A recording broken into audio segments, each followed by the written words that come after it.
Success without fulfillment is the ultimate failure. Like, success is getting what you want. Fulfillment is living what you're made for. And it's like, fulfillment and success, they're not even the same universe. You really gotta figure out what you're made for, and nobody knows in the beginning, but that's life. And if you don't grow, I don't give a damn how much you got going for you, you're gonna be miserable. People ask me all the time, what does it take to be happy? And I always tell them it's really simple. One word, progress. Progress equals happiness. If you keep growing, you're gonna feel alive. And if you keep growing, you're gonna have more to give. And when you're growing and giving is when life is magnificent. It doesn't matter how many statues, Oscars they give you, or Emmys, or how much money you have in the bank. We've all seen people have all those things, and I get the phone call because they're depressed or somebody commits in that area. It's really an inner game, and I think that's what's missing for us today. Everybody's focusing on the outside world, and there's a lot of things in the outside world you'll never be able to control. This, your mind, your emotions, your body, you have 100% control over what you do with these things, and that's where the game is won. You win the inner game, then you win the outer game. But a lot of people spent their life trying to win the outer game, they won, and they're miserable. Someone can tell you your whole life you're a piece of crap, but you can say, screw you, read between the lines, and make your life work. Someone can tell you your whole life you're beautiful, you're intelligent, you're the smartest person in the world, and you don't believe it. Because self-esteem doesn't come from what people say about you. Self-esteem is earned within yourself. It's esteem for yourself, which only comes by doing things that are incredibly difficult, and then your brain goes, this is who I am.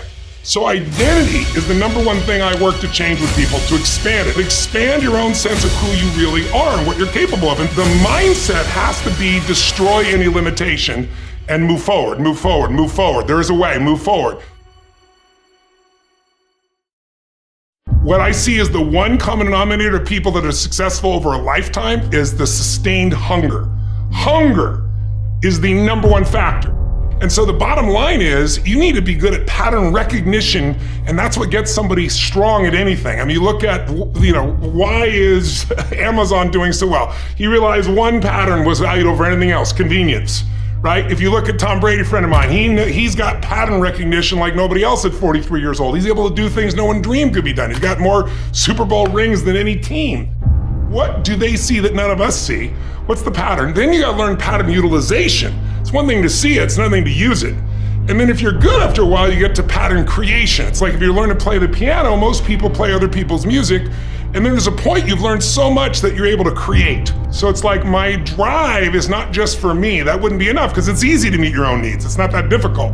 But if you can find something that you care about more than yourself, your daughter, your son, your family, your business, your mission, your community, whatever it is, that's really the secret to energy and vitality and strength and really learning.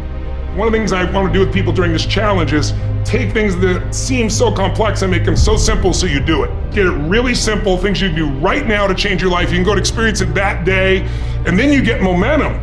Day 1, day 2, day 3, day 4, and all of a sudden now what used to be hard to do is easy to do. And I think for anyone, you gotta understand anyone can learn anything if you can just break it down to its simple core, and that's what I try to do most. And I'm just not willing to settle for a life without passion and aliveness. That's just like, there's so much to learn, there's so much to grow, there's so much to give, and I'm wired to grow and give. And I think anybody that's wired to grow and give is gonna have a really fulfilling life. It doesn't matter what you choose to do, you're gonna be alive. If you're constantly growing and then taking what you learn, you're so excited about it, you share with other people and their life gets better, whether that be software you make or dresses you design or something you do in the health space that really gets people to enjoy their food while they're eating well.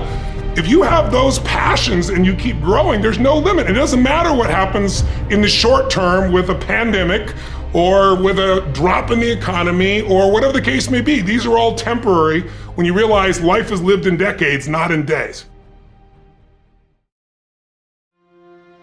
A year ago, people thought we were coming out of, we got vaccines now and we're coming out of COVID and it's gonna be all over now. People are excited. But now after going through 2 years of this, there's a lot of people now that no longer have a compelling future. Like, people talking about New Year's resolutions, most people don't even have one.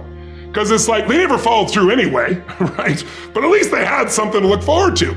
They're starting to get into learned helplessness. Learned helplessness is when something is so bad over and over again, you start thinking the problem's permanent. No problem is permanent. Or you start thinking the problem's pervasive because I haven't handled my finances, my whole world's over. Or because my relationship's bad, my whole world's over. Your life is bigger than that. My goal right now is to shake that up for people. People need a new perspective, and you can't do it by just sitting and thinking. You gotta move your body. You gotta change your energy and your focus, because low level of energy, I don't damn how smart you are, you're not gonna use all your ability. But if I get you into a higher state of being, mentally, emotionally, physically, then all of a sudden you start remembering who you are and you start coming up with answers that you never even thought were possible before. I think as early on I realized one of the things you have to understand about life is everything changes and everything ends. And that kind of sounds heavy on the front end, but it's a truth. If everything changes and everything ends, number one, it should make you appreciate what you have right now. And then my view is what's next is always better. If I make it so, it's my job to make it so. And I think that's how we have to navigate. But most of us, and especially during these COVID times, most of us have been conditioned not to take a risk. People ask me all the time, what does it take to be happy? And I always tell them it's really simple. One word, progress.